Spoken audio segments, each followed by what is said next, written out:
Parecen estar atrapados en 1693, pero son una de las poblaciones de más rápido crecimiento en Estados Unidos. Rechazan los teléfonos inteligentes, las televisiones, incluso la electricidad de la red eléctrica. Pero investigaciones sugieren que sus tasas de depresión, ansiedad y ciertos tipos de cáncer están entre las más bajas del mundo desarrollado. Limitan la educación formal hasta el 8º grado, y aún así, cuando sus hijos cumplen 16 años y experimentan de lleno el mundo moderno, me refiero a teléfonos, autos, fiestas, todo eso, más del 85% de ellos elige regresar. Hoy vamos a hablar de los Amish, y casi todo lo que crees saber sobre ellos probablemente está equivocado.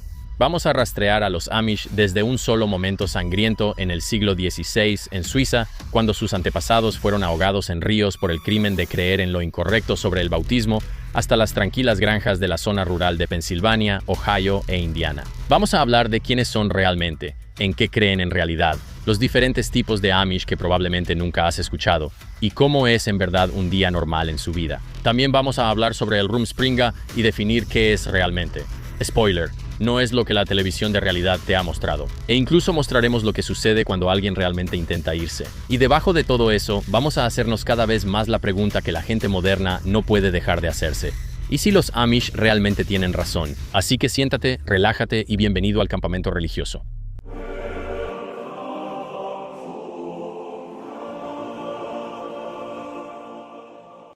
¿Qué tal, gente? Bienvenidos de nuevo al campamento religioso. ¡Feliz domingo! Mi nombre es Mark Gañón, y gracias por acompañarme en mi tienda, donde cada domingo exploramos las historias más interesantes, fascinantes y controvertidas de todas las religiones de todo el mundo, de todos los tiempos, para siempre. Y hoy tenemos un episodio fascinante de una comunidad religiosa de la que nunca hemos hablado en este canal. Pero antes de comenzar, quiero darles las gracias a ustedes. Sí, amigo, quiero darte las gracias a ti o a ti, señorita, por sintonizar este canal. Cada vez que haces clic en un episodio, comentas, das like, cualquiera de esas cosas, ayudas a mantener las luces encendidas en la tienda y ayudas a que el fuego siga ardiendo aquí en el campamento. Ahora también quiero mandar un gran saludo y dar las gracias a mi amigo Miles. Sí, hoy tenemos a Miles en la tienda porque Cristos probablemente anda de paseo con modelos en un yate privado afuera de Mykonos, donde normalmente pasa su tiempo, y nos ha abandonado. Pero afortunadamente tengo a mi buen amigo de la universidad, también el productor del podcast Flagrant, Miles Media, aquí conmigo. ¿Cómo estás, amigo? Amigo, estoy muy bien. Estoy emocionado de hablar sobre los Amish. Hoy vamos a hablar sobre los Amish porque primero me pareces Amish y además hay muchos menonitas que viven en tu comunidad en el sur de Florida. Sí, Sarasota tiene una gran comunidad Amish y menonita. Así que pensé, ¿quién mejor para ayudarme a desglosar este tema complicado y fascinante que mi buen amigo Miles? Son personas fascinantes. Y dijiste que está bien hacer este episodio porque si decimos algo ofensivo sobre los Amish, no habrá comentarios de odio. Ellos no lo van a ver. Sí, no pueden encontrarlo. Así que tienes vía libre, amigo. Estamos algo aislados. ¿Hay algo negativo que quieras decir sobre los Amish antes de que empecemos? No, ni una sola cosa. Solo he tenido experiencias positivas con ellos, excepto que manejan muy despacio. Bueno, sí, son caballos y solo tienen un caballo de fuerza. Sí, eso lo explica, sí. Tampoco tengo nada malo que decir sobre los Amish porque, para ser honesto, realmente no sé mucho sobre ellos. Quiero decir, fuera de esta investigación, que gracias a nuestra amiga Sofía por reunir mucha de esta información, yo solo les he comprado muebles a los Amish y han sido de muy buena calidad. Los he visto construir graneros. Y justo el otro día estábamos hablando en grupo y yo dije, ¿quiénes son los Amish? ¿En qué creen? ¿De dónde vienen? ¿Verdad? Por ejemplo, aquí en la ciudad de Nueva York tenemos el judaísmo hasídico, que de cierta manera es algo similar. Ya sabes, es como un grupo muy cerrado de personas judías que viven en algunas partes de la ciudad de Nueva York. Y, ya sabes, de alguna manera rechazan la modernidad. Realmente no tienen teléfonos inteligentes, se mantienen entre ellos. Y yo pensé, nosotros también tenemos algo así en el cristianismo, ¿no? Tenemos a los Amish. Y me preguntaba, ¿los Amish siquiera son cristianos? ¿Qué pasa con ellos? Y eso es lo que vengo a aclarar hoy. Así que, de entrada, tenemos que despejar algunas confusiones porque la mayoría de la gente, cuando escucha la palabra Amish, solo piensa en una cosa. Es como un tipo con barba, sin bigote, con un sombrero, y tiene un caballo y una carreta andando por un camino rural en algún lugar de Pensilvania. Y para ser claro, eso no está mal, solo que no es toda la historia. Los Amish son, supongo, en esencia, una comunidad religiosa cristiana basada principalmente en Estados Unidos, con comunidades más pequeñas en Canadá y algunos otros países. Hoy en día hay aproximadamente 390,000 de ellos en Norteamérica, y esta es la parte que sorprende a la gente. Su población se está duplicando aproximadamente cada 20 años. Piensa en eso. Mientras que la mayoría de los grupos religiosos en Estados Unidos están disminuyendo, los Amish están creciendo a un ritmo acelerado. Y no es por conversiones, migración ni nada por el estilo. Es simplemente porque tienen familias muy grandes y muy pocas personas se van. Principalmente es crecimiento interno, generación tras generación. Ahora, si estás, ya sabes, en Pensilvania, Ohio o Indiana, probablemente estés familiarizado porque ahí es donde están las poblaciones más grandes en Estados Unidos. Quiero decir, el condado de Lancaster, Pensilvania, probablemente sea el más grande del que todos han oído hablar. Esa es la versión de postal, ya sabes, con los carritos y las colchas. Pero el condado de Holmes, Ohio, en realidad es el asentamiento Amish más grande del mundo. Ahora, lo interesante es que ellos hablan en casa un idioma llamado Pennsylvania Dutch, que para ellos, ya sabes, a pesar del nombre, en realidad no es holandés. En realidad es un dialecto del alemán. La palabra Dutch en realidad es una corrupción de Deutsch, que significa alemán. Y aprenden inglés en la escuela y luego usan una versión más formal del alemán que llaman alto alemán para sus ceremonias religiosas. Así que una persona Amish típica crece siendo bilingüe, a veces trilingüe. Y sí, son cristianos, o más específicamente como un tipo de cristianos. Específicamente pertenecen a una rama llamada anabaptista, y esa es una palabra muy importante. Y vamos a profundizar más en eso en un minuto, porque toda la razón por la que existen los Amish en primer lugar es por su convicción en su fe. Y aquí está el punto que creo que se pasa por alto. Los Amish no son como una invención estadounidense extraña, no son un culto que empezó como en los años 50 en Estados Unidos. Sus raíces se remontan casi 500 años atrás, hasta uno de los momentos más violentos e incomprendidos en la historia de la cristiandad moderna. O sea, estamos regresando a principios de los años 1500, a una época en la que toda Europa era un desastre, lo cual, bueno, en los últimos 2000 años eso es simplemente Europa, pero específicamente en los 1500, en lo religioso, político, literalmente estaba en llamas. Entonces, en 1517 probablemente hayas oído hablar de un monje alemán, que como diría mi mamá, un hereje llamado Martín Lutero. Y se dice que clavó sus 95 tesis en la puerta de una iglesia en Wittenberg, Alemania, y dio inicio a la Reforma Protestante. Ahora, su argumento básico era que la Iglesia Católica se había alejado de la Biblia y necesitaba ser reformada, de ahí el nombre de todo el movimiento, la Reforma. Así que, en unos pocos años, ese argumento se había extendido por toda Europa y realmente dividió el continente europeo en católico y protestante e inició una cadena de conflictos. Desde la guerra de los campesinos alemanes, pasando por, ya sabes, las guerras de religión y luego, eventualmente, la catastrófica guerra de los 30 años que mataría a millones de personas, antes de que todo terminara.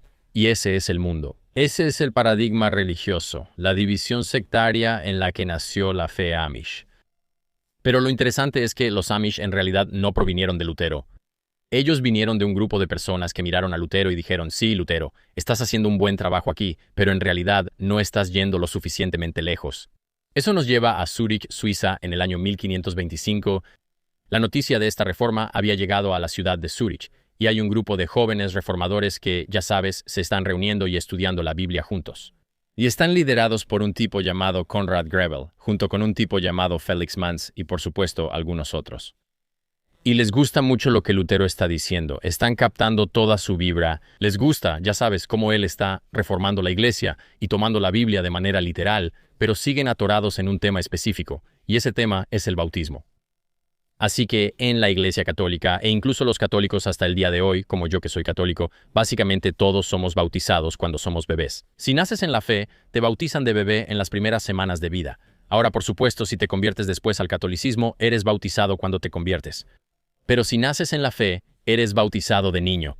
Ahora, Lutero también bautizaba a los bebés, y prácticamente todos los cristianos en Europa bautizaban a los bebés, y esto se había estado haciendo durante miles de años. Pero Grebel y su amigo leyeron el Nuevo Testamento y notaron algo. En la Biblia, las personas se bautizaban como adultos que tomaban una decisión consciente de seguir a Jesús, no bebés que son demasiado pequeños para siquiera entender lo que les está pasando. Así que tomaron una decisión que hoy en día no nos parece tan loca, pero en 1525 fue un momento que sacudió al mundo. Decidieron bautizarse unos a otros como adultos por elección propia. Su pensamiento era algo así como, oye, estos pequeños bebés no saben lo que les está pasando.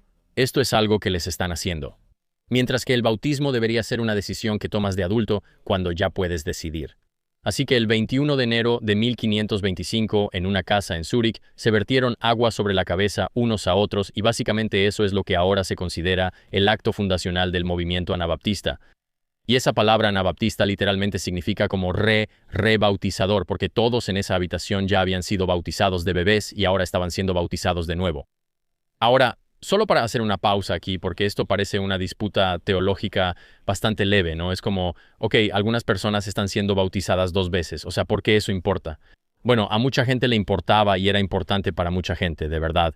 Y este tema literalmente explica todo lo que viene después.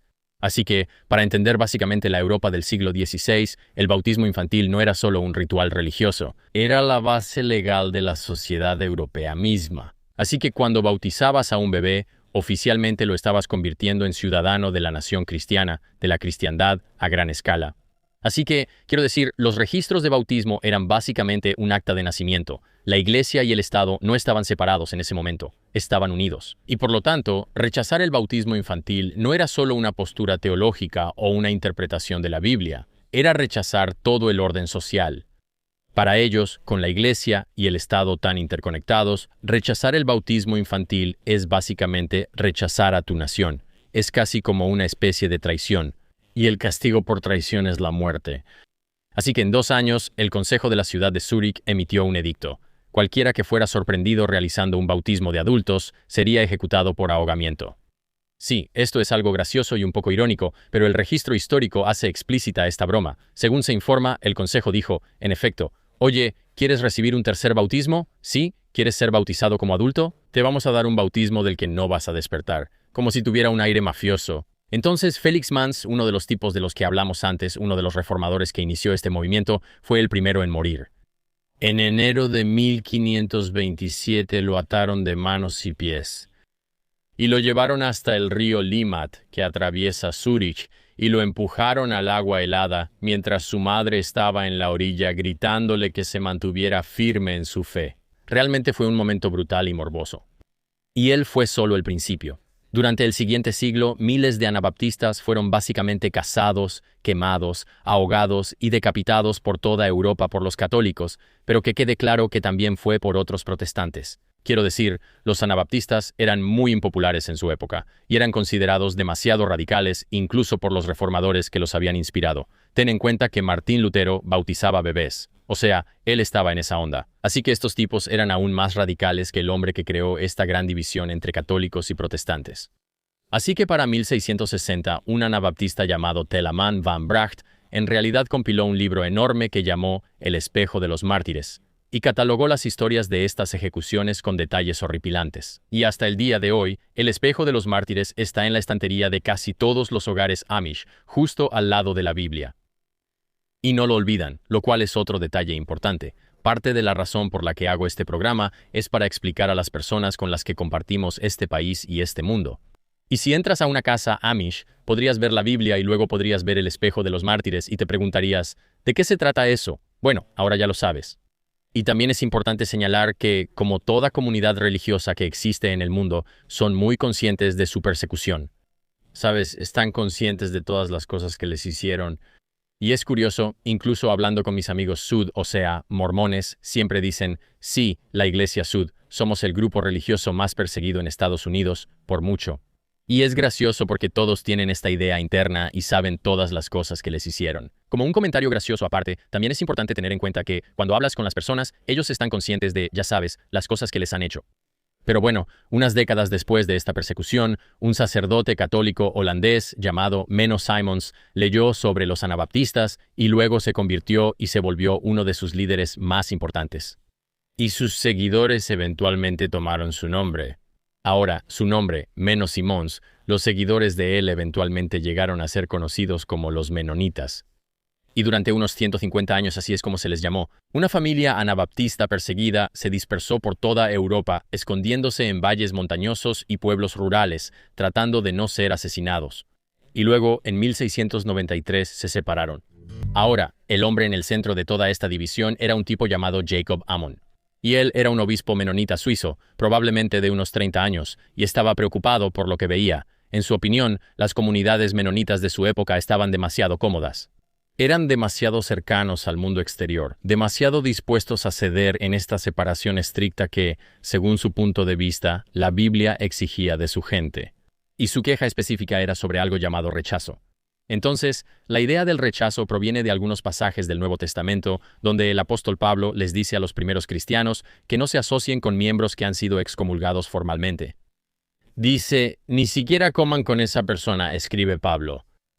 Y los menonitas ya practicaban la excomunión, que si no sabes qué es, básicamente es expulsar a personas de la iglesia, específicamente a los pecadores que no se arrepienten. Pero Amón pensaba que no estaban llevando las cosas lo suficientemente lejos, y argumentaba que los miembros excomulgados debían ser estrictamente evitados. O sea, no comer en la misma mesa, no hacer negocios, no aceptar regalos, incluso si la persona era tu esposo, tu esposa, tu hijo, el rechazo tenía que ser total. Y la idea no era ser cruel. Era para poner tanta presión sobre la persona que acabara arrepintiéndose y regresara con el tiempo. Un líder menonita mayor llamado Hans Heist no estaba de acuerdo básicamente con Amón, y discrepaba tanto que pensaba que Amón estaba siendo demasiado severo y que estaba loco, y que este tipo de rechazo estricto iba a separar a las familias y haría que familias enteras dejaran la iglesia. Así que los dos hombres se reunieron y discutieron. Amón exigió que Heist estuviera de acuerdo con él y Heist se negó. Así que Amón excomulgó a Heist en ese momento. Y así, en 1693, el movimiento anabautista mismo se dividió en dos. Y los seguidores de Hans Heist permanecieron menonitas. Ahora, los seguidores de Jacob Amon llegaron a ser conocidos como los Amish. Así que durante las siguientes décadas, los Amish se quedaron en Europa, principalmente en Suiza, Alsacia y partes de Alemania, pero seguían siendo hostigados. Las autoridades locales todavía no los querían. A los católicos locales y a los luteranos locales les costaba confiar en ellos, y para muchos de los Amish la vida era difícil. Y entonces llegó la noticia desde el otro lado del océano. En Pensilvania, un cuáquero inglés llamado Guillermo Penn había fundado una colonia basada en ideas radicales. Y una idea en particular llamó su atención: libertad religiosa para todos. Sin iglesia estatal, sin persecución, solo tierra, paz y el derecho de adorar como quisieras a quien quisieras. Y así, para personas que habían sido perseguidas por toda Europa durante 200 años, esto fue, literalmente, un regalo de Dios. Así que, comenzando en la década de 1730, las familias Amish empezaron a abordar barcos y navegar hacia Pensilvania, y se establecieron en las tierras agrícolas onduladas de lo que se convertiría en el condado de Lancaster. Y cuando llegaron ahí, se pusieron a trabajar en silencio y, ya sabes, con cuidado y, básicamente, negándose por principio a integrarse en la sociedad colonial más amplia de Pensilvania. Y aquí viene la parte loca. La migración inicial fue muy pequeña. La migración inicial fue de solo unas pocas cientos de familias, y una segunda ola llegó en el siglo XIX. Casi todas las personas Amish en Norteamérica hoy en día descienden de esas dos olas de colonos, con solo algún converso ocasional mezclado aquí y allá.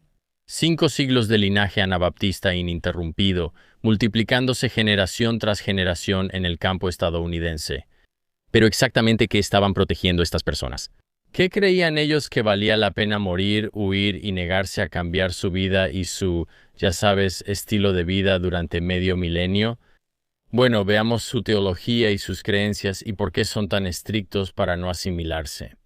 Así que, como dije antes, los Amish son cristianos. ¿Y qué significa eso? Ellos creen en la Trinidad, creen que Jesús es el Hijo de Dios. Ellos creen en la Biblia como la palabra inspirada de Dios. Así que si entraras a una iglesia Amish, ya sabes, y escuchas el servicio, el contenido básico de lo que se predica ahí, sería reconocible para prácticamente cualquier otro cristiano protestante. Pero donde difieren es en muchos aspectos del protestantismo estadounidense moderno. Así que la mayoría de las iglesias evangélicas hoy en día enfatizan una versión muy directa, casi como una versión muy transaccional de la salvación, de alguna manera. Y no lo digo de manera peyorativa, solo lo digo como una forma de hablar. Como que crees en Jesús, aceptas a Jesús como tu salvador personal, te salvas y ya terminaste. Estás salvado. Eso es todo lo que se necesita. ¿Sabes? Es puramente sola fide. La creencia de que solo la fe puede salvarte. Así que los Amish te dirían que eso no es suficiente para ellos. Así que para los Amish, la salvación viene a través de Cristo, por supuesto, pero ellos ponen un enorme énfasis en la obediencia, la humildad, el discipulado y una vida que, desde afuera, está visiblemente moldeada por su fe. Así que para ellos, la fe sin una vida que la respalde no es fe en absoluto. Son solo palabras. Y esa convicción se basa en un puñado de conceptos clave, así que el primer concepto se llama Ordnung, y Ordnung literalmente significa orden. Y no se refiere a algún gran libro de reglas. No existe algo central como una Biblia de reglas Amish. En cambio, básicamente cada distrito de la iglesia tiene, ya sabes, una congregación Amish local, usualmente de unas 20 o 40 familias, y tiene su propio Ordnung. Y es el código de conducta no escrito que rige la vida diaria en esa comunidad específica. Y eso significa, por ejemplo, qué tipo de ropa usas, de qué color puede ser tu carreta, si puedes tener una linterna de baterías en tu granero, si puedes usar una lavadora a gasolina, si los adolescentes pueden usar tirantes o tienen que usar botones, cosas súper detalladas del estilo de vida como esas. Sin embargo, la Ordnung no es la misma de un distrito a otro. Una comunidad Amish podría permitir llantas de hule en el equipo agrícola, pero solo unas calles más allá, la siguiente comunidad podría no permitirlo. Una comunidad podría dejarte tener un teléfono en una caseta al borde de tu propiedad, pero el pueblo al norte podría prohibir los teléfonos por completo. Y por eso no puedes hacer una generalización sobre los Amish, porque los propios Amish no operan bajo las mismas reglas específicas de un pueblo a otro.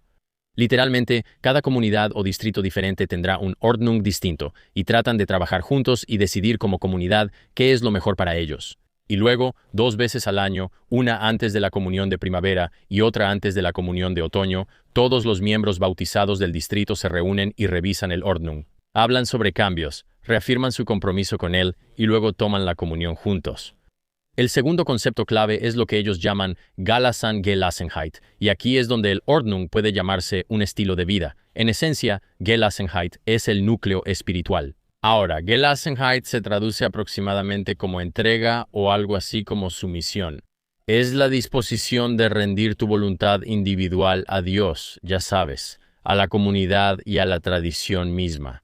Así que es lo opuesto al valor moderno de la autoexpresión. Si piensas en las culturas modernas como, ya sabes, eres un individuo, ve a encontrarte a ti mismo, sigue tus sueños, sé auténtico con quien eres.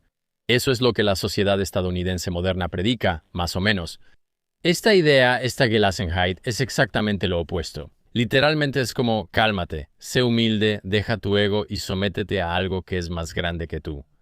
Ahora, el tercer concepto se llama Demut, que literalmente significa humildad, y es lo opuesto al orgullo. Así que los Amish leen pasajes del Nuevo Testamento, como Mateo 5, el Sermón del Monte, y concluyen que Jesús habla muy en serio sobre la humildad, sobre no llamar la atención hacia uno mismo, sobre no ponerse por encima de los demás. Y por eso los Amish se visten de manera tan sencilla y tan uniforme. Los colores brillantes, la moda, las joyas y, ya sabes, la ropa llamativa y todo ese tipo de cosas, es lo que ellos llaman Hoshmutz, que es lo opuesto a Demut. Y todo eso básicamente dice: mírenme a mí. Los Amish creen que los cristianos deberían decir, no me miren a mí, miren a Dios. Y uniendo todo esto hay 2 versículos principales de la Biblia. El primero es Romanos 12, 12:2, y dice, no se conformen a este mundo, sino transfórmense mediante la renovación de su mente. El segundo versículo viene de Santiago capítulo 4, versículo 4, y dice, la amistad con el mundo es enemistad con Dios. Y los Amish toman estos 2 versículos muy en serio, como literalmente el mundo, a quienes ellos llaman los ingleses cuando se refieren a los forasteros no Amish, lo cual es algo gracioso. Aunque ya seas yo, o seas un mexicano, o un hombre negro, simplemente eres uno de los ingleses. Y básicamente, ya sabes, cuando se refieren al mundo, están hablando de todos los demás. Y en su interpretación de las Escrituras, todos los demás representan un entorno activamente hostil para una vida cristiana fiel. Así que el objetivo no es interactuar con él, ni transformarlo, ni evangelizarlo, ya sabes, es simplemente apartarte de él. Ahora, eso no significa que no den testimonio. Ya sabes, todavía intentarán hablar con la gente sobre su fe y absolutamente creen que son un testimonio. Simplemente no van de puerta en puerta. No hacen, ya sabes, avivamientos ni intentan convencerte para que entres en la fe discutiendo contigo. Sabes, el argumento para ellos y su testimonio de lo que creen está simplemente en la forma en que viven. Y esto nos lleva al mayor malentendido sobre los Amish. La mayoría de la gente piensa que los Amish rechazan la tecnología porque la tecnología es mala, que el automóvil es pecaminoso, que la electricidad es del diablo y así. Eso no es cierto. Los Amish no creen que ninguna de esas cosas sea inherentemente mala. Lo que se preguntan cada vez que llega una nueva tecnología al mundo es otra cosa. Se preguntan, ¿qué le hará esta tecnología a nuestra comunidad? El auto no es malo, pero un auto te permite viajar a 50 millas por hora, lo que significa que puedes salir de tu comunidad muy fácilmente, lo que significa que podrías dejar de depender de tus vecinos, lo que significa que los lazos que mantienen unida a la comunidad empezarán a debilitarse. Así que la mayoría de las comunidades Amish dicen que no a tener autos, pero se subirán a un auto si un vecino no Amish está manejando y necesitan ir al aeropuerto o algo así. Y eso no es hipocresía, es el Ordnung, que es el orden que la comunidad ha creado y básicamente ha decidido por sí misma. La comunidad pone el límite en la propiedad porque ser dueño de algo cambia fundamentalmente quién eres. Por ejemplo, la electricidad de la red. No usan electricidad porque sea mala. No, no es eso. No ven la electricidad como algo malo, pero estar conectados a la red significa estar conectados a la infraestructura del mundo exterior y a sus ritmos, y depender del mundo exterior. Así que la mayoría de las comunidades Amish dicen no a la electricidad de la red. Y, ya sabes, usan propano para hacer funcionar un refrigerador, o tal vez usan un generador diésel para alimentar, por ejemplo, un enfriador de leche, y quizá incluso usen herramientas que funcionan con baterías. La pregunta no es si la electricidad es mala o no. Es solo, ya sabes, si el uso específico de la electricidad nos hace más dependientes o más separados del mundo. Y cada sí y cada no a lo que permiten en su estilo de vida es un cálculo sobre comunidad, humildad y separación. Y de nuevo varía de una comunidad a otra, y todo se decide en estas reuniones comunales justo antes de la comunión de primavera y la comunión de otoño, donde deciden en esa reunión o ninguna. Y en realidad hay un pilar más de la creencia Amish del que aún no hemos hablado, y ese es el que, más que cualquier otro, ha hecho que la gente Amish termine en la cárcel. Ahora, los Amish son parte de lo que a veces se llama la tradición histórica de iglesias de paz, junto con los menonitas y los cuáqueros. Y en el centro de su fe hay una doctrina que ellos llaman no resistencia, pero viene directamente del Sermón del Monte. Ellos lo interpretan directamente de las palabras de Jesucristo, que todo cristiano convencional acepta como, ya sabes, las palabras de Cristo. Y dice, en la traducción que suelen usar, pero yo os digo que no resistáis al mal. Antes, a cualquiera que te hiera en la mejilla derecha, vuélvele también la otra. Así que has escuchado la frase, ya sabes, poner la otra mejilla. La mayoría de las tradiciones cristianas han leído pasajes como este como ideales, ya sabes, como que son hermosos, y es una gran manera de, ya sabes, orientar tu alma, pero la mayoría de los cristianos no lo toman literalmente. Ahora, los Amish los leen como mandamientos y los toman tan literalmente como es posible, así que los Amish no sirven en el ejército. No portan armas, no luchan en guerras, y, históricamente, preferirían, ya sabes, ser asesinados antes que matar. También se niegan a jurar, no porque sean sospechosos o engañosos, sino porque Jesús dijo en ese mismo sermón, no juren en absoluto. Que tu comunicación sea sí, sí, no, no, lo cual es una traducción muy graciosa de la Biblia. Esa no es la que yo leo. Supongo que esta es la versión King James, lo cual es algo gracioso. Pero ¿qué significa esto entonces? No jures en absoluto. Eso significa que no hay juramentos en la corte, ni promesas de lealtad, ni jurar sobre la Biblia, lo cual, si estas personas aman tanto la Biblia, ¿por qué no jurarían sobre la Biblia? Bueno, en la Biblia dice que no jures en absoluto. Así que ellos dicen, no juramos sobre nada, no hacemos juramentos, no prometemos lealtad, eso no es lo que hacemos. Y ese compromiso les ha costado. Por ejemplo, en la Primera Guerra Mundial, Estados Unidos introduce el reclutamiento y cientos de jóvenes Amish y menonitas simplemente dicen, no vamos a ir. El gobierno estadounidense en ese momento no tenía un sistema formal para objetores de conciencia. Así que muchos fueron enviados a campamentos militares de todos modos. Algunos fueron golpeados y algunos simplemente fueron enviados directamente a prisión, y un puñado de ellos incluso murió bajo custodia. Y luego, durante la Segunda Guerra Mundial, las cosas mejoraron. Quiero decir, el gobierno había creado el programa de servicio público civil, que permitía a los objetores de conciencia prestar servicio alternativo, como combatir incendios, trabajar en silvicultura o en un hospital psiquiátrico. Así que miles de hombres Amish sirvieron en los campamentos del CPS en lugar de ir a la guerra, y Vietnam les ofreció más o menos el mismo modelo. Pero el ejemplo más impactante de la no resistencia Amish en realidad ocurrió en el siglo XXI.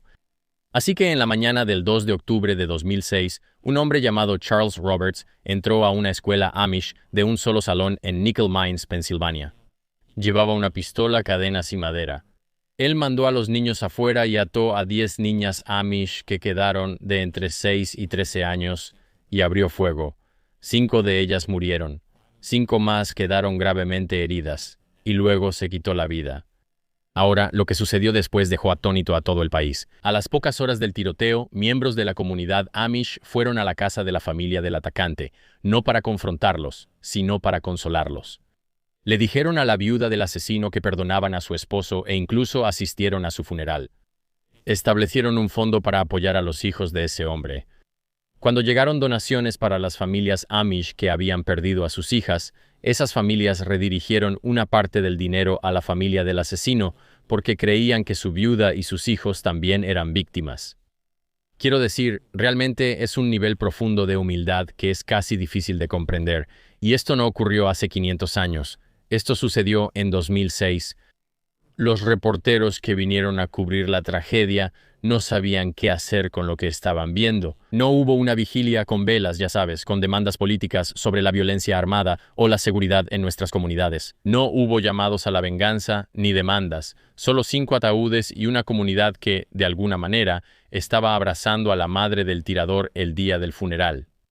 Y eso es literalmente cómo se ve la no resistencia en la práctica. Ahora, debemos tener cuidado aquí. Algunos estudiosos que han investigado la vida Amish han señalado que la rapidez y la uniformidad de esa respuesta también revelan algo que puede ser complicado. A veces hay presión dentro de las comunidades Amish para perdonar rápidamente y, en ocasiones, incluso antes de que las personas sobrevivientes hayan procesado lo sucedido. Y como resultado, el perdón, dependiendo del paradigma, puede convertirse en su propio tipo de obligación. Y, ya sabes, lo que vemos aquí es real y las intenciones obviamente son muy buenas. Pero la realidad es que no siempre es, ya sabes, tan sencillo. La convicción central aquí se remonta a la Confesión de Schleitheim en 1527, el documento anabaptista fundamental, que ya decía hace casi 500 años que los cristianos no debían portar la espada, no debían jurar y no debían devolver violencia por violencia. Los Amish han seguido repitiéndolo desde entonces, a través de guerras, masacres y tiroteos escolares, y esa convicción no solo da forma a cómo responden al conflicto, da forma a cómo viven cada día de su vida. Así que, solo por un segundo, para realmente entenderlo y ponerlo en términos concretos, vamos a recorrer la vida de una persona Amish normal. Y de nuevo, no existe tal cosa como el día típico de una persona Amish, porque, otra vez, diferentes comunidades y diferentes individuos dentro de la comunidad pueden funcionar de maneras distintas. Pero esto es una especie de generalización amplia para darte una idea. Así que si eres una persona Amish, ya sabes, podrías despertarte a las 4:30 de la mañana. Te despiertas. Todavía está oscuro afuera. Tu habitación está helada. Es posible que la mayoría de las habitaciones de los Amish en la planta alta no tengan calefacción, solo una estufa de leña que está abajo. Podrías tener un despertador de cuerda que suena. Y luego el hombre de la casa se pone sus pantalones oscuros, su camisa sencilla y sus tirantes, enciende una lámpara de queroseno y luego prende la estufa. Para las 5:00 am ya estás en el establo. Si eres un granjero lechero, y muchas familias Amish todavía lo son, estás ordeñando las vacas ya sea a mano o con un sistema de vacío alimentado por un motor diésel. Y las vacas tienen que ser ordeñadas 2 veces al día, todos los días, incluyendo los domingos. No hay días libres cuando literalmente dependes del ganado. Ahora, tu esposa ya está en la cocina. Ella está empezando a preparar el desayuno en una estufa de leña o de propano, y probablemente vas a comer huevos, tocino, salchichas, papas fritas, panecillos y café. Y las familias Amish trabajan duro físicamente y comen en consecuencia. Y luego, para las 6:30 o 7, toda la familia está en la mesa. Los niños, a menudo 6, 8, 10 de ellos, todos están lavados y vestidos. Las comidas comienzan con una oración en silencio, y luego se pasa la comida, y después hay conversación. Pero no hay televisión de fondo, no hay teléfono que estés revisando debajo de la mesa, solo una familia, comida y el amanecer. Y para las 8:00 am, el día de trabajo ya ha comenzado, así que para el papá podría ser trabajo en el campo, arar con varios caballos, sembrar maíz, reparar una cerca. Pero aquí hay algo que mucha gente no se da cuenta. La mayoría de los hombres Amish hoy en día ya no son agricultores de tiempo completo. Y volveremos a eso en un minuto porque la economía Amish en realidad ha tenido una especie de transformación en los últimos 50 años. Pero volviendo a la familia, para la mamá el día es igual de ocupado. Me refiero a cocinar, limpiar y lavar la ropa. Y lavar la ropa Amish para una familia de 10 es un proyecto enorme. Así que podría tener lo que llaman una lavadora con rodillo en el sótano, alimentada por un pequeño motor, y por supuesto, tienen tendederos que se extienden por el patio, incluso en invierno. Y luego está la jardinería, el enlatado, hornear y cocer. Casi todos en la familia comen y usan algo que fue hecho a mano. Ahora, los niños están en la escuela hasta alrededor de las 3 p.m. y los niños Amish asisten a la escuela aproximadamente solo hasta el 8º grado y después de eso terminan. Esto en realidad fue respaldado por una decisión de la Corte Suprema de los Estados Unidos en 1972 llamada Wisconsin contra Yoder, donde la Corte dictaminó que los padres Amish podían legalmente sacar a sus hijos de la preparatoria para proteger a la comunidad religiosa. Ahora, después del 8º grado, los niños pasan a trabajar junto a sus padres, así que los varones van a trabajar con sus papás en, ya sabes, el taller o en el campo. Y luego las niñas trabajan con sus madres en la casa, y eso básicamente es su preparatoria. Son estos aprendizajes en la vida que inevitablemente llevarán para siempre. Y luego, al mediodía, la familia se reúne de nuevo para el almuerzo. Hacen una oración en silencio y luego comen sándwiches o las sobras de la noche anterior y después vuelven al trabajo. Y luego, como a las 4 o 5 de la tarde, empiezan las tareas. Así que se ordeñan las vacas una vez más, se alimentan a los animales, luego se limpia el granero y después cenan a las 6 de la tarde, y esta suele ser la comida más grande del día. Aquí es donde vas a tener, ya sabes, carne, papas, verduras del huerto y tal vez pan o un pastel. Y una vez más, la familia se sienta, comen y platican entre ellos. Y tal vez algún vecino pase a visitar. Luego después hay lectura, costura, juegos sencillos y a veces canto. Como un himno del Ausbund, que es el himnario Amish que data de los años 1500 y normalmente contiene muchas canciones escritas por anabaptistas encarcelados que esperaban su ejecución. Y luego, para las 9:00 p.m., la casa está a oscuras. No hay televisión que la gente esté viendo, no hay teléfono para estar desplazándose, y tienes que irte a la cama temprano porque al día siguiente te levantas a las 4:30 a.m. para empezar todo de nuevo, y eso es básicamente todos los días, excepto el domingo.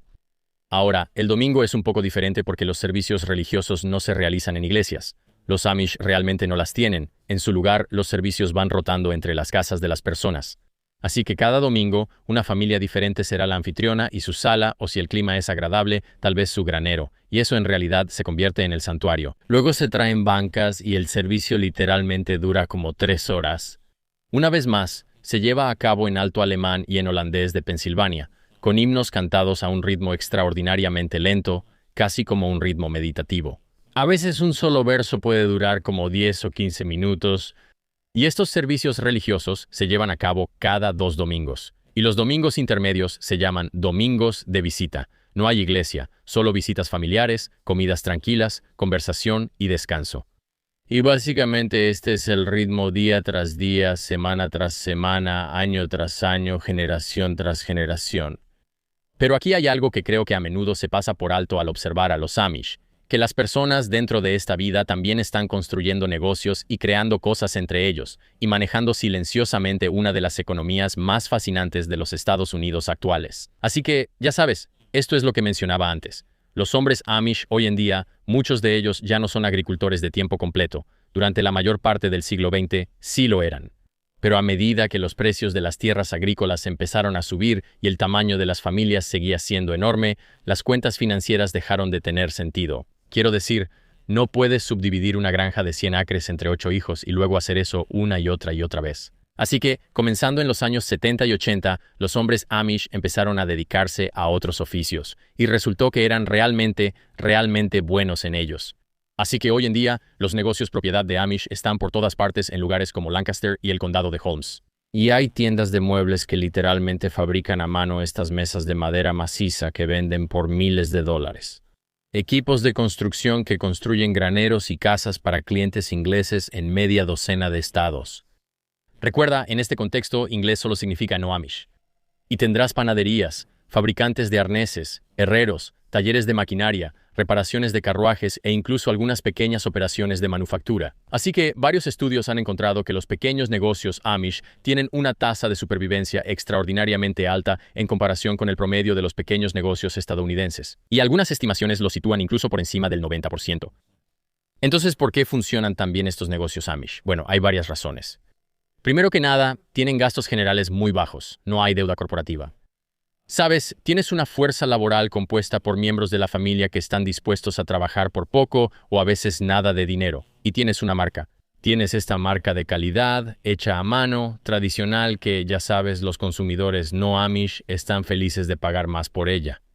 lo que lleva como a una especie de ironía, una especie de efecto dominó en todo esto, de la que incluso los Amish están conscientes que muchas comunidades Amish sobreviven económicamente, no es por evitar el capitalismo, sino por interactuar selectivamente con él, ¿verdad? O sea, no se están asimilando al mundo moderno, pero sí le están vendiendo al mundo moderno. Y entonces, ya sabes, alguien como tú o como yo, para ellos, los no Amish, comprará la mesa y la colcha y tal vez, ya sabes, pague $20 por un paseo en carreta. Y los Amish luego usan ese dinero para mantener su mundo intacto. Y según su propio Ordnung, esto es, ya sabes, participación, pero no dependencia. Y la historia económica más profunda aquí no se trata de negocios. En realidad, se trata más de lo que ellos llaman ayuda mutua. Así que los Amish no tienen seguros comerciales, no tienen seguro de salud, no tienen seguro de vivienda. Por ejemplo, si tu granero se quema, tu granero se quemó y lo anuncias en la iglesia. Y luego, lo que sucede después es una de las cosas más interesantes en las zonas rurales de Estados Unidos. Docenas, tal vez cientos de hombres Amish llegarán a tu propiedad al día siguiente. Y van a traer herramientas, y van a traer madera y tablones, y las mujeres van a traer comida, y los niños podrían estar jugando alrededor, y en un solo día, a veces dos, van a reconstruir tu granero, el armazón, las paredes y el techo. Todo eso estará terminado antes de que termine el fin de semana, y para el lunes en la mañana ya estarás de vuelta en funcionamiento. Quiero decir, es bastante loco. Deberías ver videos de los Amish construyendo graneros y puedes ver lo rápido que lo hacen. En un video acelerado, literalmente en 48, 72 horas, pasaron de no tener granero a tener un granero completamente funcional.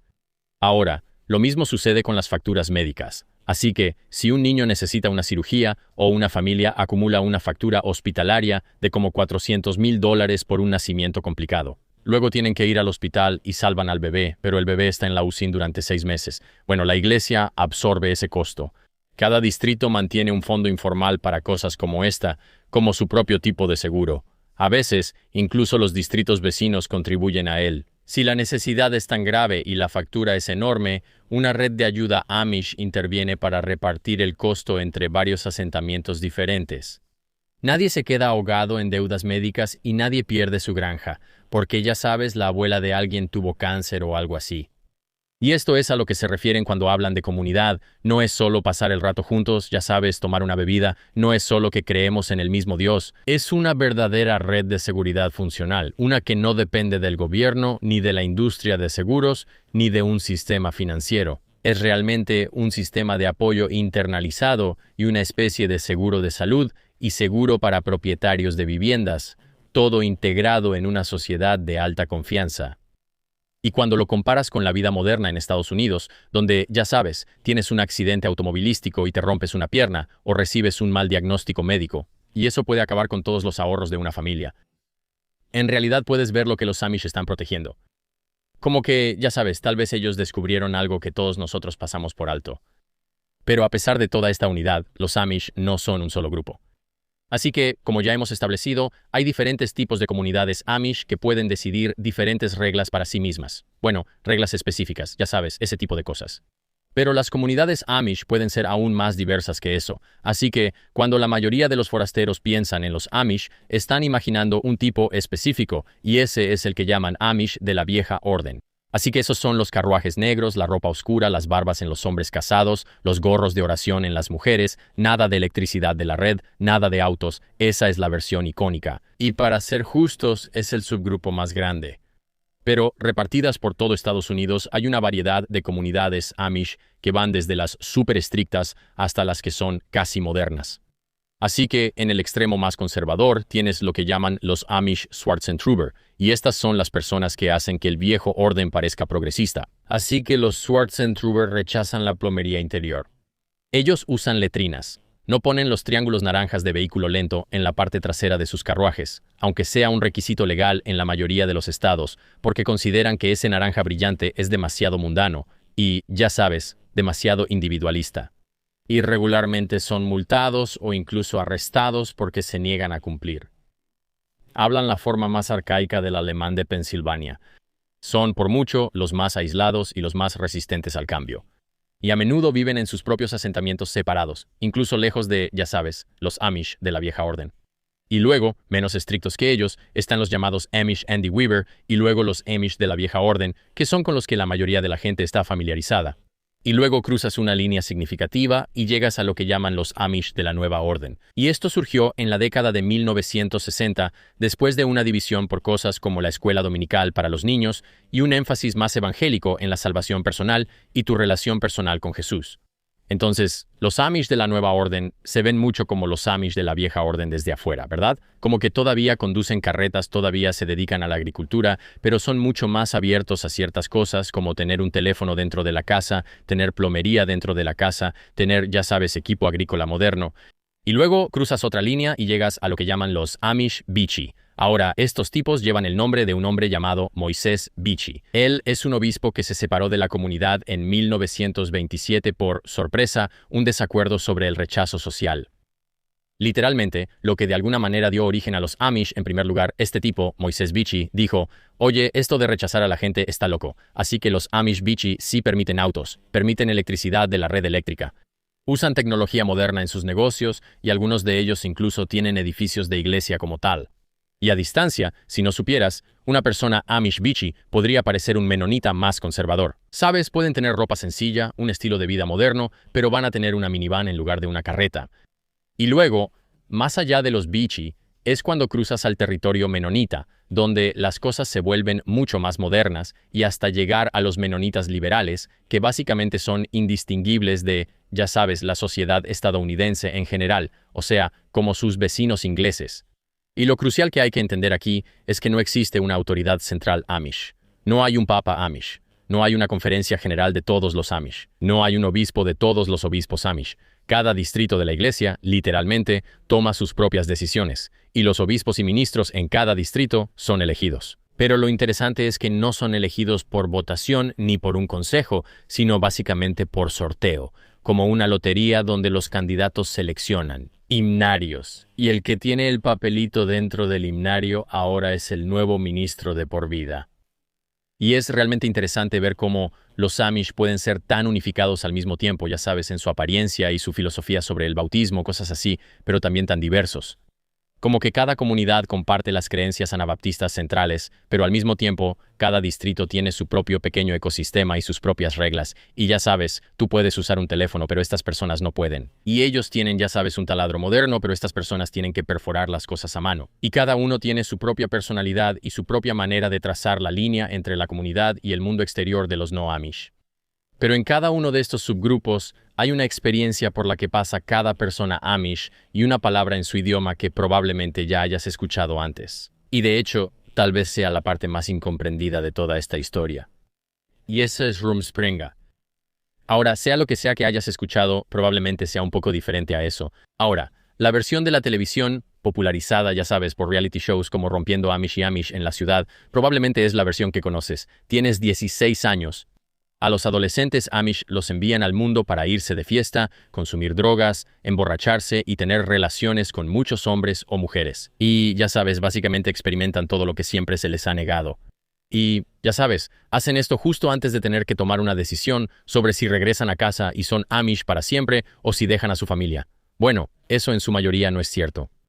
Esto es lo que realmente es el Rumspringa. La palabra significa andar corriendo en holandés de Pensilvania y comienza cuando un adolescente Amish cumple 16 años, pero hay una razón teológica real por la que esto existe. Porque recuerda, los Amish solo bautizan a los adultos. Así que antes del bautismo, lo que normalmente sucede entre, ya sabes, los 18 y 22 años es que un joven aún no está bajo la autoridad formal de la iglesia. Así que Rumspringa es esencialmente ese periodo intermedio. Eres lo suficientemente mayor para tener más libertad de tus padres, ¿sabes? Eres lo suficientemente mayor para, ya sabes, salir en una cita. O puedes conducir un carruaje, o ir a una reunión de jóvenes sin que, ya sabes, tus padres te estén vigilando. O a veces lo que llaman singings, que básicamente son como una reunión social de adolescentes Amish, con himnos, bocadillos y esas cosas. Así que tienes la edad suficiente para empezar a descubrir quién eres y qué quieres que sea tu vida dentro de cierto rango.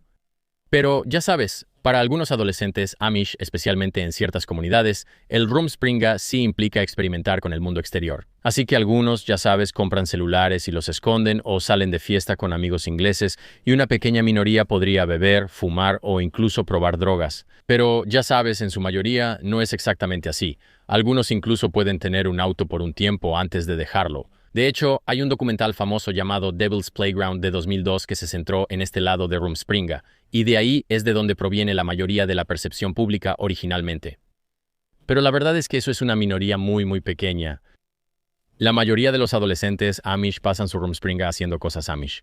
Como que van a reuniones juveniles supervisadas con otros adolescentes Amish, ya sabes, o juegan voleibol y cantan, y participan en actividades patrocinadas por la iglesia. No están haciendo fiestas locas. Están pasando el rato con los mismos chicos con los que crecieron, solo que con un poco más de libertad. Y luego viene la decisión. Así que en algún momento, normalmente a finales de la adolescencia o principios de los 20, este joven tiene que elegir. Pueden elegir ser bautizados y unirse formalmente a la iglesia y comprometerse con el Ordnung por el resto de sus vidas, o pueden irse. Y aquí está la parte que es una locura. Entre el 85 y el 90% de los jóvenes Amish eligen quedarse, lo cual es increíble de pensar, ¿verdad? Como estos chicos no tienen teléfono inteligente, ni televisión, apenas la preparatoria, no tienen autos, ni internet. Pasaron su Rumspringa, ya sabes, con la libertad de probar el mundo exterior, obviamente en diferentes grados. Tienen una idea de lo que hay allá afuera y de lo que se están perdiendo. Y la gran mayoría de ellos lo dejan todo y se comprometen de por vida con una de las formas más restrictivas del cristianismo en Estados Unidos. Y quizá te preguntes por qué. Bueno, para mí es bastante obvio, ¿no? Por supuesto, está tu familia y eso es una parte enorme de todo esto. Salir del mundo Amish significa dejar a tus padres, a tus hermanos, a tus abuelos y a todos los que has conocido en toda tu vida. Tienes que dejarlo todo atrás. Y luego, por supuesto, parte de eso es la fe. Ellos realmente creen que su forma de vida es lo que Dios quiere para ellos. Algunos podrían decir que parte de eso es que han sido condicionados para rechazar el mundo exterior. Así que, aunque técnicamente pueden elegir, es como, ya sabes, las presiones religiosas y sociales en las que crecieron casi siempre, sin duda, se los impiden. Pero parte de eso es muy simple y es algo que resulta un poco incómodo para muchos de nosotros que vivimos en el mundo exterior admitir. Parte de eso es que ellos ven el mundo exterior y no quieren ser parte de él. ¿Sabes? Para el 10 al 15% de ellos que sí se van, bueno, ¿qué les pasa? Bueno, definitivamente hay algunas consecuencias serias y traumáticas al dejar la comunidad Amish. ¿Recuerdas ese término Maidung, el rechazo estricto del que Jacob Ammon se separó, ya sabes, con los menonitas allá por los años 1600? Bueno, eso todavía se practica hoy en día y sigue siendo muy serio, pero aquí hay algo clave que debes entender. El rechazo solo aplica a los miembros bautizados que se van. Así que si eres un adolescente que nunca se bautizó y te alejas durante o incluso después de Rumspringa antes de bautizarte, técnicamente no eres rechazado. Tu familia va a estar triste por eso, pero aún pueden comer contigo, pueden abrazarte, todavía puedes verlos y puedes hacer negocios con ellos. No hay una ruptura formal.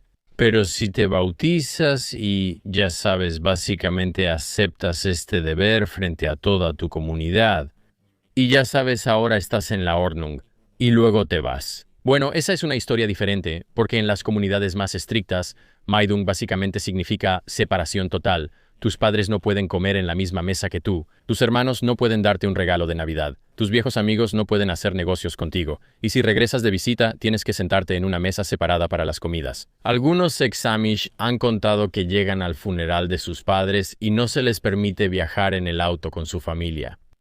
Y por supuesto, como con cualquier cosa, la aplicación de estas reglas va a variar mucho de un distrito a otro. Algunas comunidades son súper estrictas y tratan a una persona rechazada como si estuviera muerta. Otras van a ser mucho más flexibles en las relaciones. Van a permitir que los miembros de la familia te abracen y hablen contigo. Incluso compartan ciertas comidas siempre y cuando se respeten los aspectos técnicos de las reglas. No hay una sola experiencia Amish de ser rechazado. Y para demostrar esto deberías escuchar la historia de un hombre llamado Ira Wagler. Ira nació en 1961 en una familia Amish de la antigua Ord en Aylor, Ontario. Se fue cuando era adolescente, regresó, se bautizó y luego se fue de nuevo una vez que ya era miembro bautizado, lo que significaba que ahora estaba bajo excomunión formal. Pasó años tratando de encontrar su lugar en el mundo inglés y eventualmente escribió unas memorias llamadas Creciendo Amish y se convirtió, para muchos ex-Amish, en una de las voces públicas más reconocidas de esa experiencia. Ahora, lo que describe Wagler y lo que describen docenas de otros ex-Amish en sus memorias es algo mucho más complicado que simplemente decir que la vida Amish es terrible o que la vida Amish es increíble. Amaba a su familia y realmente extrañaba a su comunidad, pero no podía, por más que lo intentara, creer en lo que ellos creían.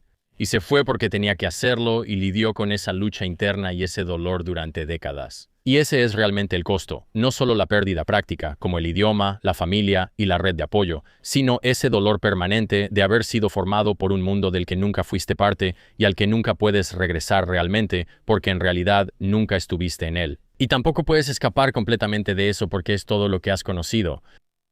Entonces, como mencionamos antes, esa intención teológica detrás de eso, ese rechazo, se supone que debe ser redentor. La idea es que al cortar a la persona de todo lo que ama, crearás suficiente dolor para hacer que regrese, y el arrepentimiento siempre es posible en cualquier momento. Si una persona rechazada regresa y pide perdón, se supone que la comunidad debe recibirla con alegría. Pero para muchos de los que se van, el regreso realmente nunca llega, y hacen su mejor esfuerzo para adaptarse y asimilarse al mundo moderno, lo cual, como puedes imaginar por haber crecido en su comunidad, puede ser muy difícil, ¿verdad?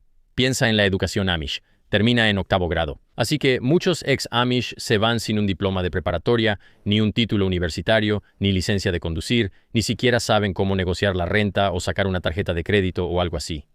Y ya sabes, ahora existen organizaciones como Misión para el Pueblo Amish y varias redes de apoyo para ex-Amish que existen específicamente para ayudar a las personas a hacer esta transición.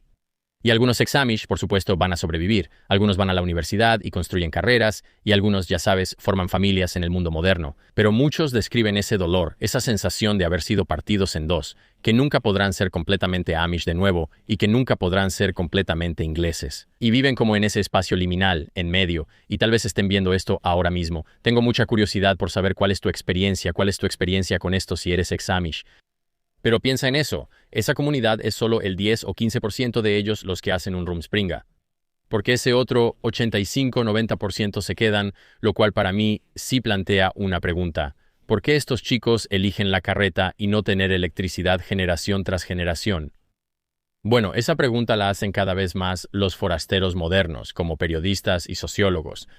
Porque durante mucho tiempo, los Amish eran tratados como una como una pequeña antigüedad linda, una exhibición de historia viviente, y personas que tomaron una decisión pintoresca de vivir como si fuera el siglo XIX, y bien por ellos. Pero, ya sabes, eso no importa. Bueno, así no es la conversación ahora. Porque en los últimos 20 años, mientras el mundo moderno ha caído en una crisis de salud mental y una epidemia de soledad, y, ya sabes, un auge de las redes sociales y una inteligencia artificial en el horizonte que va a destruir a todos o lo que sea.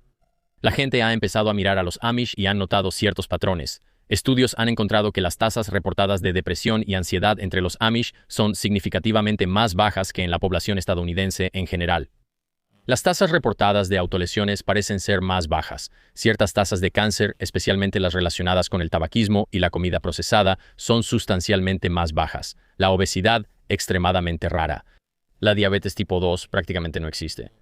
Y ellos consumen una dieta rica en carbohidratos y carne, pero aún así parecen relativamente saludables. Y los investigadores atribuyen esto al trabajo físico y a la falta de comida procesada. Incluso el diagnóstico de TDAH prácticamente no existe en los niños Amish. Ahora, esto es una advertencia importante. Esos números provienen de muchas advertencias que los titulares van a pasar por alto. Así que las condiciones de salud mental en las comunidades Amish casi con certeza no están diagnosticadas hasta cierto punto. Así que ir con un psiquiatra para pedir ayuda es algo que culturalmente está mal visto. Así que los estándares de reporte serán diferentes, ¿verdad? Como tu acceso a diagnósticos adecuados será diferente. Así que cuando ves que los Amish no tienen depresión, parte de lo que podrías estar viendo es que los Amish tienen tasas muy bajas de depresión reportada porque, ya sabes, decir que estás deprimido está muy mal visto. Y la imagen es realmente real. O sea, creo que probablemente en general son más felices, pero tampoco creo que sea justo presentarlo como una utopía perfecta. Así que la misma precaución podría aplicarse al diagnóstico de cáncer. Los Amish sí tienen tasas más bajas de ciertos tipos de cáncer, específicamente relacionados con el tabaco y el estilo de vida, pero el cáncer son muchas enfermedades diferentes. Y los Amish, en realidad, podrían tener tasas más altas de algunos trastornos genéticos, incluyendo algunos cánceres infantiles, porque el acervo genético es muy pequeño. Y en algunos casos, la endogamia puede convertirse en un problema real. Así que, de nuevo, nadie debería salir de esta conversación pensando que los Amish tienen una cura para todas las enfermedades modernas. No la tienen. Pero sí tienen un conjunto de ventajas y desventajas muy diferente que, desde nuestro lado como los no Amish, resulta, ya sabes, muy atractivo. Pero en el aspecto social, por las imágenes, creo que los Amish probablemente ya lo resolvieron. Sabes, los ancianos Amish casi nunca terminan en asilos. Casi siempre viven con la familia extendida en una especie de departamento adjunto que llaman la casa Gross Daddy o la casa del abuelo. Y básicamente ahí es donde vivirán hasta el día en que mueran. Los niños Amish crecen rodeados de tías, tíos, primos, hermanos y abuelos. El divorcio es muy raro. La falta de hijos es muy rara. Las condiciones estructurales de la soledad, ¿verdad? Como estar aislado y en línea todo el tiempo y enfocado en la realidad individual, esas cosas no existen. Así que eso significa que los individuos Amish nunca están realmente tan solos o alienados de su comunidad. Definitivamente pueden sentirse solos a veces, pero la estructura de su vida los empuja tan fuerte en la dirección opuesta que simplemente es mucho más raro. Ahora, en el resto de Estados Unidos, ese no es el caso. Quiero decir, tenemos niveles récord de soledad y el uso de antidepresivos está en su punto más alto. La salud mental de los adolescentes está colapsando. Sabes, la fertilidad está cayendo en picada. Creo que estamos como en una tasa reproductiva negativa. Quiero decir, hay sobredosis y alcoholismo. Y todo esto aumenta cada año, mientras que para los Amish, ese no es realmente el caso. Sabes, los Amish, que hace 200 años eran considerados como unos rezagados atrasados, ahora están duplicando su población cada 2 décadas, mientras que la América moderna, a este ritmo, apenas puede reemplazarse a sí misma. Entonces, ¿qué es lo que ellos entienden que nosotros no? Y quiero decir, tal vez una de las mejores respuestas en realidad viene de los sociólogos que los estudian. Los Amish, según el argumento, han conservado la respuesta a un problema antiguo que toda sociedad moderna como que olvidó. Y básicamente, así es como el sacrificio cobra sentido social. La vida moderna te pide que sacrifiques todo el tiempo. Ya sabes, tu tiempo, tu sueño, tu atención, tus relaciones, tu salud mental, pero te pide que los sacrifiques por nada. Quiero decir, como que estás sacrificando tu energía por un trabajo que odias, estás sacrificando tu atención por una pantalla que te pone triste. Sabes, estás sacrificando tanto que realmente no contribuye a nada más grande, simplemente se escapa de tu vida y desaparece para el beneficio de alguna otra empresa. Pero los Amish, ellos también sacrifican, renuncian a mucho. Ellos no tienen autos, ni electricidad, ni educación universitaria, ni medicina moderna, ni siquiera expresión personal. Todo eso es un sacrificio, pero cada uno de esos sacrificios es visible para todos los que los rodean. Y cada uno de ellos es por algo. Es ya sea para la comunidad, para la iglesia, para tus hijos o para tu Dios. Y ese sacrificio tiene un destino que, ya sabes, parece que contribuye al bienestar de todo su estilo de vida. Y más que los carritos o los sombreros, creo que ese es el verdadero secreto. No es rechazar el mundo moderno. Ya sabes, cuando ellos renuncian a algo, es con el propósito de obtener algo que es mucho más importante. Y esa cosa casi siempre es el sentido de pertenencia. Ahora, sé que suena como si estuviera idealizando a los Amish y en parte lo estoy haciendo, pero la verdad es que la vida Amish no es para todos. Y eso no significa que todos los que están dentro estén prosperando, ¿verdad? Solo quiero ser justo y claro en que, ya sabes, la falta de educación secundaria o universitaria limitará las opciones para las personas que se van. Y hay problemas en algunas comunidades con, por supuesto, como el abuso que no se reporta, en parte porque la norma cultural es manejar los problemas internamente y, ya sabes, la desconfianza hacia las autoridades externas. Y por supuesto, existen problemas de salud mental, pero a menudo se reprimen porque no puedes hablar con nadie al respecto. Y, ya sabes, los roles de las mujeres son súper tradicionales y las mujeres Amish no pueden servir como obispas ni nada de eso. Y, ya sabes, el matrimonio está, ya sabes, muy impuesto por la dinámica social. Y, ya sabes, hay todo tipo de cosas que son problemáticas, pero ese no es el punto del programa. Está bien, pero sí quiero mostrar que no es una utopía perfecta. Está bien, simplemente hay sacrificios. Así que no todos dentro de la vida Amish tienen, ya sabes, experiencias perfectas de paz y realización. Y algunos lo ven como algo extremadamente restrictivo, y algunos se van por razones que son, ya sabes, mucho más dolorosas que la curiosidad. Podría ser abuso o dudas teológicas o algo así. No es una utopía. Hay problemas reales, pero ya sabes, ellos siguen viviendo en la misma tierra que nosotros, así que todavía tienen problemas. Pero cuando comparas esos costos con los costos de la vida moderna, el intercambio no es tan claro, ¿sabes? Y cuando ves el estado de la sociedad estadounidense moderna, en ciertos días podrías pensar, oye, creo que los Amish ya resolvieron esto. Ahora, eso no significa que esté a punto de dejarlo todo para irme a vivir a una granja en Lancaster, pero hay una parte de mí que piensa que ellos tienen algo que nosotros olvidamos. Y tal vez, como estadounidenses, derribamos algunas barreras sin darnos cuenta de por qué se pusieron ahí en primer lugar. Y hay algo más a lo que sigo regresando cuando hablamos de los Amish, que hace 500 años los anabaptistas comenzaron su movimiento. Y por eso fueron perseguidos por toda Europa y literalmente ahogados, asesinados y decapitados durante siglos. Pero al final del día, los Amish de alguna manera ganaron porque siguieron adelante. Quiero decir, Felix Manz, de quien hablamos antes, se ahogó en el río Limat en 1527, pero sus descendientes espirituales, los menonitas y los Amish, todavía están aquí. Y todavía se siguen reuniendo en graneros, todavía cantan los mismos himnos escritos por sus antepasados en celdas de prisión y todavía no se asimilan. Mientras tanto, el mundo moderno, la versión en la que tú y yo estamos y que llamamos normal, con pantallas, suburbios, medicamentos recetados para el dolor y compañías de seguros que, ya sabes, nos están estafando, eso lleva funcionando como 70 años, ¿sabes? La era de los teléfonos inteligentes a estas alturas apenas tiene la edad suficiente para ir a la universidad. Mientras que los Amish tienen 500 años de resultados comprobados, nosotros tenemos como un par de décadas. Y los números hasta ahora, o sea, no sé tú, no sé si los números son buenos para nosotros. Así que cuando pienses en los Amish en comparación con el mundo al que tú y yo nos enfrentamos hoy, recuerda, esa es una familia que realmente no le presta atención a quién es el presidente. Realmente no les importa, ya sabes, la oferta pública de Tesla o SpaceX. No saben quién es Kim Kardashian. Realmente no les importa. Realmente no saben sobre los extraterrestres. Viven en la Tierra a la que sus antepasados literalmente murieron intentando llegar, haciendo casi exactamente lo que hacían sus antepasados y criando hijos que harán lo mismo después de ellos. Y en 100 años, estadísticamente, los Amish van a estar bien, y el resto de nosotros, bueno, espero que sigamos aquí para verlos. Y eso, damas y caballeros, es una breve historia sobre la vida, el estilo de vida y las creencias teológicas de los Amish. Quiero decir, qué grupo de personas tan fascinante. De verdad, estoy enamorado de ellos. Y sí despiertan esa parte natural de mi cerebro que piensa, eso es realmente lo que todos necesitamos, ¿saben? Y también es curioso porque toda esta gente superliberal siempre hace lo mismo. Crean sus propias utopías donde dicen, hagamos una comuna donde cultivemos. Es esta idea radical en la que todos nos ayudamos entre nosotros. Y es como, solo están haciendo lo que hicieron los Amish, pero sin Dios y con más sexo. Eso es básicamente todo. Los Amish ya lo habían descubierto. Entonces yo así. Además no sabemos. Podría ser menos sexo. Los Amish podrían hacerlo. Ellos, o sea, estadísticamente, sí, lo hacen mucho. Tienen 10 hijos. Sí.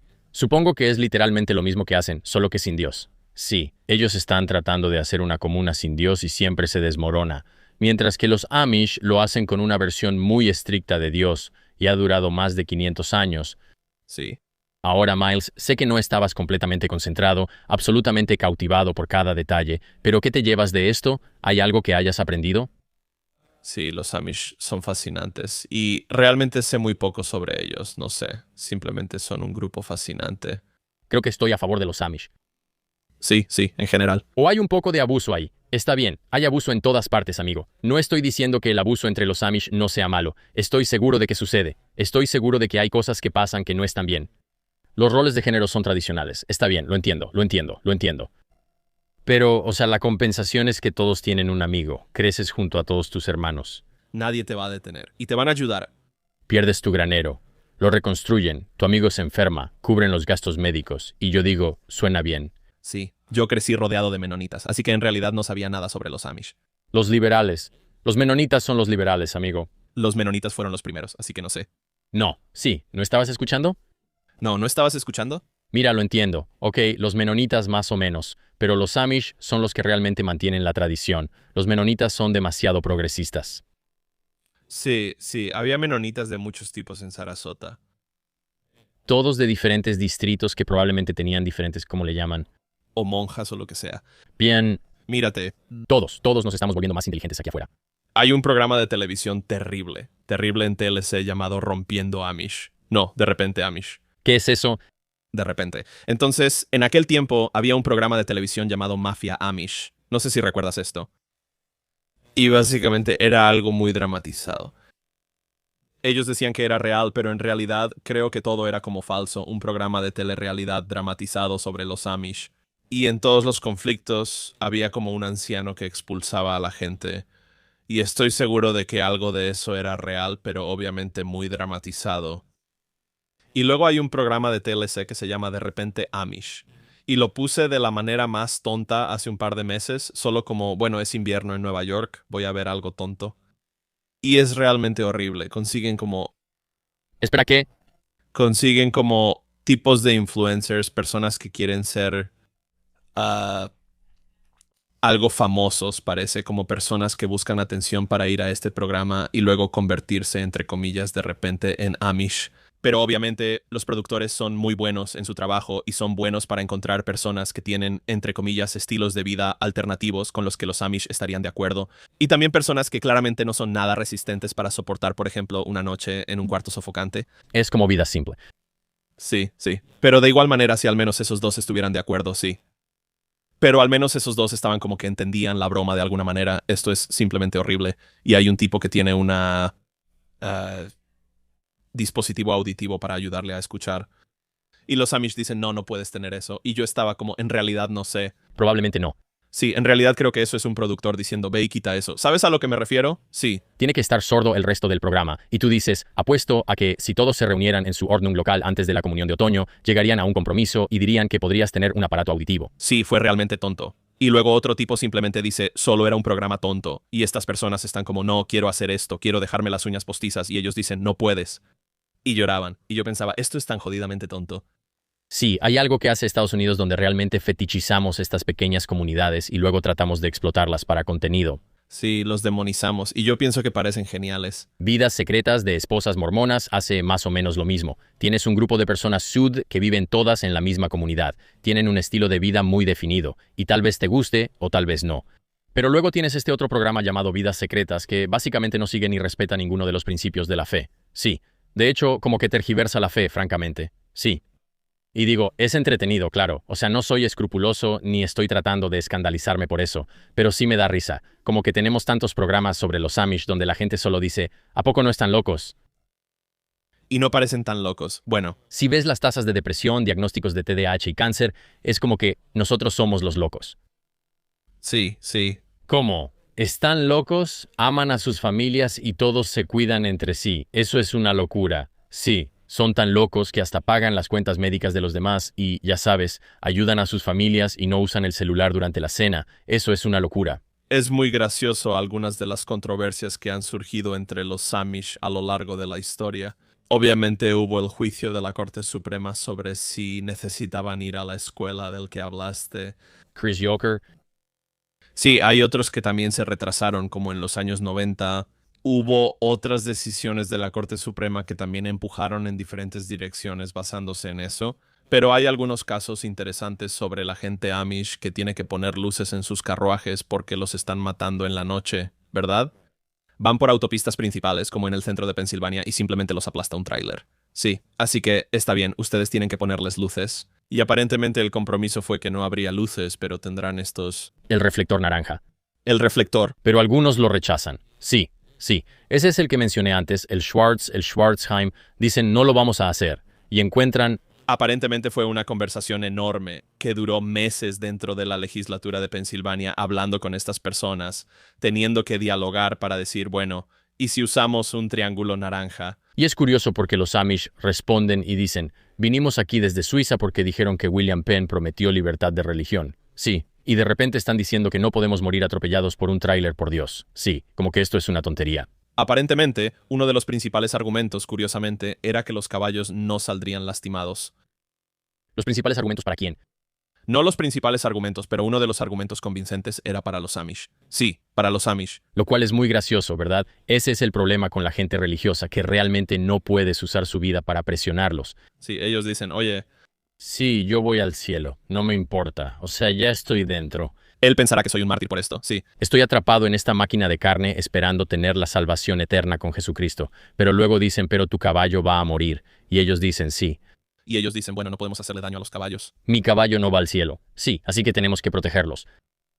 Necesito aprender holandés de Pensilvania. ¿Alguna vez lo has escuchado? Sí, suena suena holandés.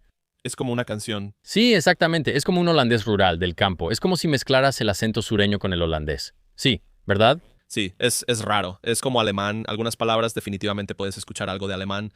Supongo que eso es lo que quería decir. Quise decir alemán, mi error. Puedes escuchar palabras alemanas en eso. Es muy raro. Sí, o sea, el tipo con el que habló Theo Von era increíble. Sí, tenemos que traerlo aquí. Sí, me pregunto qué será. Me pregunto si él es de los, ¿cómo les llaman? Los Amish de la vieja orden. Bueno, o sea, él salió en la televisión o fue a un podcast, así que... Bueno, él está en Rumspringa, Sí, quizá. así que se le permite, todavía no está bautizado, así que tiene un poco más de libertad. Me pregunto si los Amish son buenos en los deportes. Me imagino que en algunos deportes como, no sé, el rugby, los menonitas son buenos en ciertos deportes. Como que apuesto a que te gusta. Apuesto a que te gustan los deportes de granja. Amigo, no sé. ¿Menonitas? Cargando cosas. Estos chicos son fuertes. Por supuesto, por supuesto. Estos chicos son fuertes. Algunos de los Amish, y principalmente hablo de los menonitas, tristemente, pero todos tienen antebrazos enormes porque siempre están trabajando. Tienen manos de granjero impresionantes. Los verás en la playa con sus cortes de cabello tipo tazón y las manos de granjero. Estuve en la playa hace 2 semanas, un montón de menonitas estaban justo a mi lado. Y son, curiosamente, muy buenos en el voleibol de playa. No manches. Si juegas voleibol de playa contra un grupo de muchachos Amish o menonitas, te van a dar una paliza. Sí. Bueno, eso es una de las cosas que hacen durante el desfile de las rosas. Juegan mucho voleibol. Son buenos en el baloncesto, lo cual es muy gracioso. Eso es interesante. Juegan con pantalones negros, sin camisa. Qué loco, no increíblemente buenos, obviamente, pero sí son buenos en el baloncesto. Un par de ellos son sorprendentemente buenos y, hermanos, son muy buenos en spikeball. No puede ser. Sí, eso tiene sentido. Es básicamente voleibol. Sí. Ahora, hay una cosa que no mencionamos y que de hecho sí sé. ¿Qué pasa? Sin bigote. Algo sobre la guerra civil. Exactamente eso. Sí, así que te dejas crecer la barba cuando estás casado, y eso simboliza que eres un hombre casado. Pero el bigote estaba tan asociado con los generales de la guerra civil y con la iconografía de guerra estadounidense, así como con la iconografía de guerra europea, que decían, los generales y la gente militar tienen bigote. Sí, somos tan pacifistas que vamos a rechazar este tipo de asociación militar. Así que vamos a dejar la barba para mostrar que estamos casados y mostrar nuestro pacifismo quitándonos el bigote. Sí.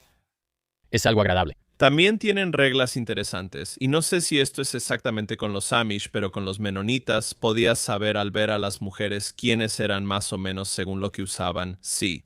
Así que el gorro contra, por ejemplo, la cofia de encaje, o si el gorro estaba amarrado o desamarrado detrás de los hombros. Como que eso significaba su estatus internamente, como si estaban casadas o si eran mujeres solteras bautizadas o mujeres solteras no bautizadas, cosas así. Y luego los colores que usaban también te dejaban saber en qué nivel de seriedad estaban. Interesante. Todo negro era obviamente muy serio. Amish playero versus como menonita o lo que sea. Sí, así que es el mismo cisma o los mismos niveles dentro de los menonitas y podrías verlos en la carretera y si tenían X, Y y Z dirías, ese es bastante como que tiene un celular en el bolsillo, ¿verdad? Tiene un teléfono de tapita. Y luego habría algunos en los que dirías nada de eso. Interesante. Sí, así que me pregunto si todas las reglas dentro de los Amish con su vestimenta exactamente, me pregunto si tienen signos exteriores. Sí. Bueno, déjame decir como una declaración general para los Amish y los menonitas incluidos, bichi hasta llegar, ya sabes, a los Amish de la vieja orden. Me caen bien, y los respeto, y si estás viendo esto ahora mismo, y eres Amish o ex-Amish, o estás en Rumspringa, o bautizado, no bautizado, por favor, me encantaría saber lo que piensas. Tienes la bocina escondida debajo de la almohada para que tus papás no se den cuenta. Exactamente. Si tienes tu iPhone escondido entre las nalgas en este momento porque no quieres que tu papá lo encuentre, quiero saber lo que piensas. Primero, sobre este episodio, ¿me faltó algo o me equivoqué en algo?